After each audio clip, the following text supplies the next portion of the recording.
नेपाल के जो वर्तमान प्रधानमंत्री हैं मिस्टर बालेन, मेरे हिसाब से एक सशक्त और प्रभावशाली प्रधानमंत्री साबित हो।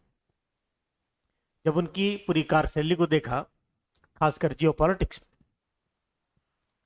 तो मुझे लगता है जियो पॉलिटिक्स की उनकी समझ काफी अच्छी है। कैसे?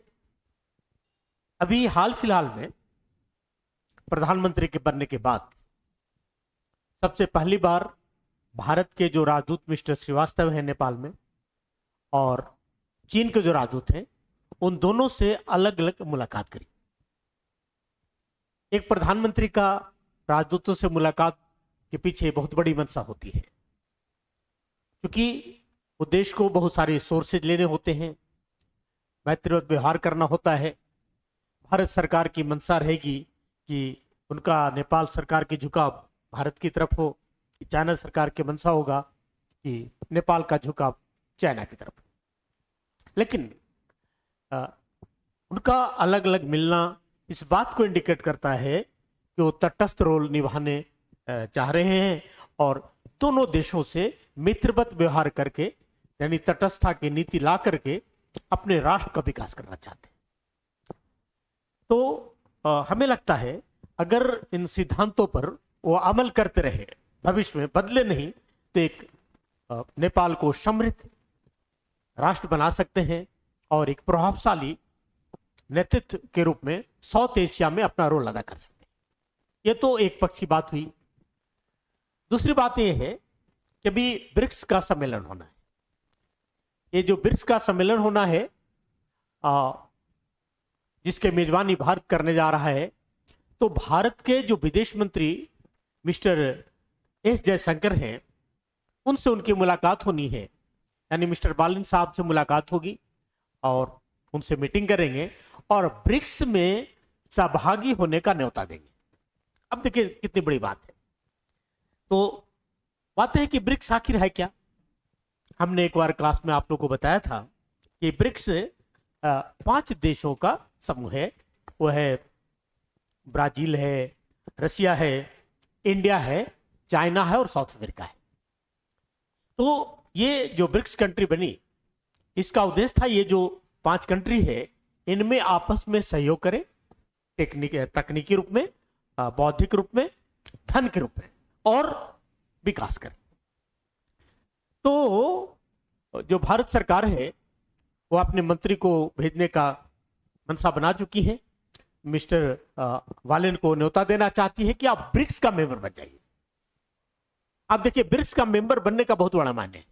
इसका मतलब है कि नेपाल, ये जो ब्रिक्स के देश हैं, इसमें चाइना भी है और इंडिया भी है, इन सब के लिए बहुत महत्वपूर्ण है। और हालांकि अगर ब्रिक्स के सदस्य मिस्टर बालेन यानी नेपाल सरकार बनती है, तो अभी अभी जो उनका ब्रिक्स किसी भी नए देश को इमीडिएट शामिल अपने संगठन में नहीं करता, पहले उसे पार्टनर सदस्य बनाता है। यानी नेपाल सरकार अगर ब्रिक्स की मेंबरशिप ले लेती है तो उसके लिए कुछ समय के लिए पार्टनर सदस्य होगा। यानी एक तरह से ब्रिक्स जो कंट्री है, 5 देशों की जो संस्थापक सदस्य हैं, वो पहचान करेंगे कि क्या वो साउथ एशिया में या ब्रिक्स के जो एसोसिएशन है उसमें ईमानदारी से खरी भूमिका निभा सकता है उद्देश्य या नहीं दिखा सकता है। अब देखो,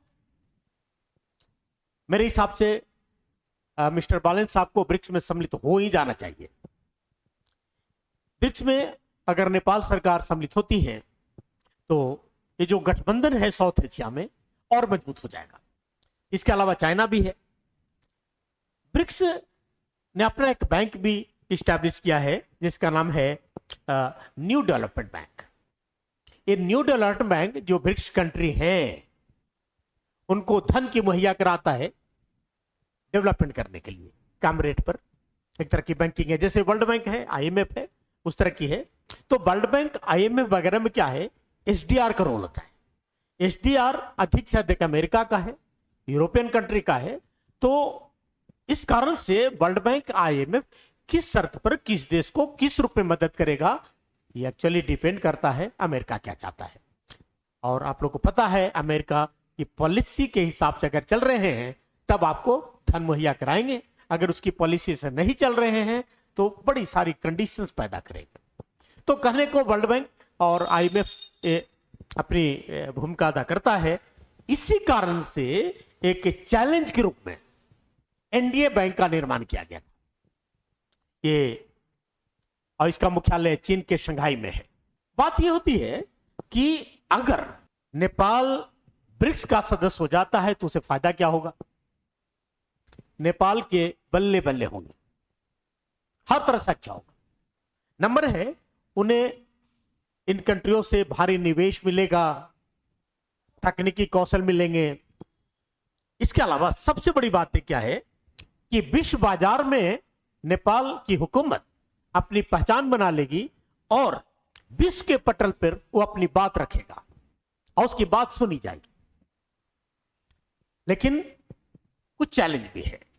चैलेंज ये है कि भारत और चीन दोनों ब्रिक्स का सदस्य है और नेपाल भी आता है, और इस जियोपॉलिटिक्स में नेपाल की हुकूमत को कहीं भी झुकाव करना अच्छा नहीं होगा। इसलिए चीन के बीच और भारत के बीच उन्हें बहुत संतुलन और बौद्धिक रूप से काम करना होगा ताकि हर देश से मदद भी ले ले और ब्रिक्स में भी अपना प्रभुत्व बनाए। ब्रिक्स में मेंबरशिप होना, धीरे धीरे विश्व पटल पे आ जाना है। इसके अलावा एक और है कि ब्रिक्स में चाइना है जो कि अगेंस्ट क्या बोलिए, जियोपॉलिटिक्स में कोई किसी का दोस्त नहीं है, कोई किसी का मित्र नहीं है। जिससे राष्ट्र जुड़ा वही दोस्त है, जिससे राष्ट्र नहीं जुड़ा वो राष्ट्र मेरा मित्र नहीं है।